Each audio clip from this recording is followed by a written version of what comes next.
Hello, ഇന്ന് ഞാനും എൻ്റെ കുട്ടി ഷെഫും കൂടി മഷ്റൂം വെച്ചിട്ടൊരു മഷ്റൂം മസാലയുടെ റെസിപ്പി ഉണ്ടാക്കാമെന്ന് വിചാരിച്ചു. മഷ്റൂം കൺമണിക്കും ഭയങ്കര ഇഷ്ടമാണ്. പക്ഷേ ഇതുപോലെ സ്പൈസി ആയിട്ടുള്ള മഷ്റൂം കറി നമ്മൾ കഴിക്കാറില്ല. ഇന്ന് വീഡിയോയ്ക്ക് വേണ്ടി എൻ്റെ കൂടെ കൂടിയെന്നേ ഉള്ളൂ കേട്ടോ. ആദ്യം തന്നെ നമുക്ക് കഴുകി വൃത്തിയാക്കിയ മഷ്റൂമിലേക്ക് കുറച്ച് കടലമാവും, ആവശ്യത്തിന് ഉപ്പിട്ട് കൊടുക്കുക.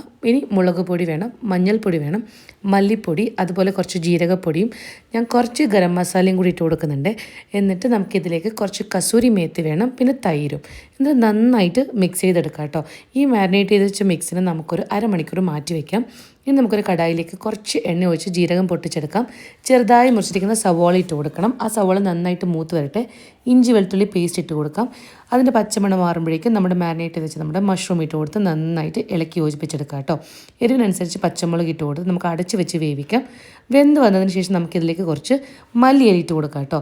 ടേസ്റ്റ് നോക്കാൻ ഇന്ന് എൻ്റെ അശ്വിനാണ് വന്നിരിക്കുന്നത്. അവന് നല്ല ഇഷ്ടപ്പെട്ടു സംഭവം. അപ്പം നിങ്ങളും ഇത് ട്രൈ ചെയ്ത് നോക്കിയിട്ട് എനിക്ക് എന്തായാലും കമൻറ്റ് ചെയ്യാൻ മറക്കരുത്. പുതിയ വീഡിയോ ആയിട്ട് വരുന്നത് വരെ ബൈ ബൈ.